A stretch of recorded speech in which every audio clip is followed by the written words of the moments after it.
I want to start with a question, not a rhetorical one, a real one. If I asked you right now whether your organization has AI governance in place, what would you say? Most executives I work with say yes. They point to a policy document. They mention a committee that reviewed AI use cases last quarter. They tell me legal signed off on the procurement process. And I have to tell them, as directly as I can, that is not AI governance. That is the appearance of AI governance. And in front of a regulator, the distinction is worth tens of millions of dollars. A Thomson Reuters study found that while 68% of companies report having a formal AI policy, independent research shows only 12% have actual implementation in place. 68% claim it, 12% can prove it. Today, I'm going to show you exactly how to tell which category you are in and what to do about it. Paper compliance is one of the most dangerous states a company can be in when it comes to AI governance.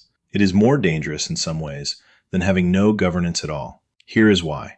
When you have nothing, you know you have nothing. You can prioritize it. You can make a plan. But when you have a policy document, a governance committee, and a sign-off process, and you believe that constitutes real governance, you stop looking for what is missing. You stop asking the hard questions. And the hard questions are exactly where the risk lives. The hard question is not, do we have an AI policy? The hard question is, can we demonstrate right now that our AI systems are operating within the boundaries that policy describes? These are not the same question. And most organizations cannot answer the second one. A 2024 McKinsey survey found that while nearly 3/4 of companies had adopted AI tools by early 2024, only 9% felt ready to handle the risks that come with them. 9%. They deployed first. They governed, if at all, later.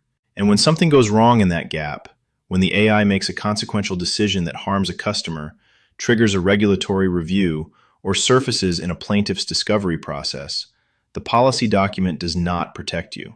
What protects you is evidence that your governance actually operated, that decisions were logged, reviewed, flagged, and corrected, that named people were accountable at every step.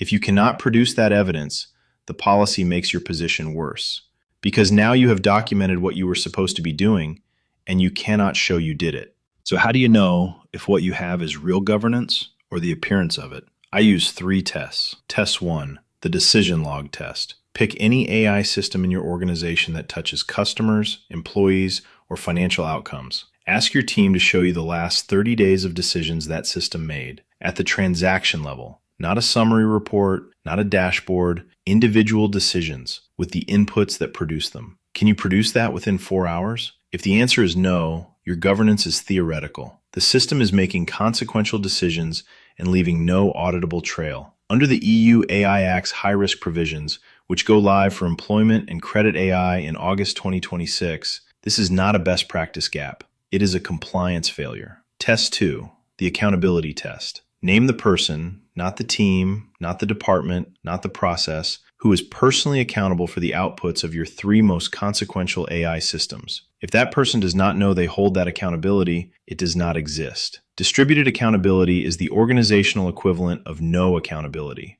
Only 28% of organizations have formally defined oversight roles for AI governance, according to the IAPP 2024 survey, which means in nearly 3/4 of enterprises, when something goes wrong, the accountability conversation becomes a circular argument about who should have been watching. Test 3, the shadow AI test. Ask yourself how many AI tools your employees are using right now that your governance framework does not cover. A 2025 report from UpGuard found that more than 80% of workers use unapproved AI tools in their jobs. According to Gartner, by 2030, more than 40% of enterprises will experience a security or compliance incident linked to unauthorized shadow AI. Shadow AI does not appear in your policy document. It appears in your breach report. 3 tests: decision log, accountability, shadow AI. Most organizations fail at least 2 of them. Many fail all 3. Real AI governance is not a document. It is an operating system. It has 3 components that paper compliance never addresses. Infrastructure before policy. The policy describes what should happen. Infrastructure is what makes it happen. Infrastructure means decision logging systems. It means automated anomaly alerts when AI behavior falls outside defined parameters. It means access controls that prevent unauthorized tools from touching sensitive data. Without infrastructure, the policy is an instruction manual for a machine that does not exist. Governance cadence before governance committee. A committee that meets quarterly to review AI strategy is not AI governance. Governance is the ongoing process of verifying that AI systems are operating as authorized, week by week, not quarter by quarter. The AI you approved in January is a different system in July. Training data has aged. Edge cases have accumulated. The world has changed. Your governance tempo needs to match the speed at which your AI evolves. Culture before compliance. This is the piece most governance frameworks miss entirely. If the people closest to your AI systems do not feel safe raising concerns, if the incentive structure rewards deployment speed and punishes friction, your governance exists only on paper. The post office employees who noticed Horizon was producing errors reported it. They were told to stop reporting it. That is a culture failure with a body count. The executives who will navigate the next decade of AI regulation successfully are not the ones with the most sophisticated policy frameworks. They are the ones who ask the hard question early enough to do something about the answer. You think you have AI governance. The data says most executives in your position are wrong about that. Take the 3 tests. Find out which category you are actually in. That is the work the Sentinel Leader does. Not because it is required, because it is the only honest answer to the risk.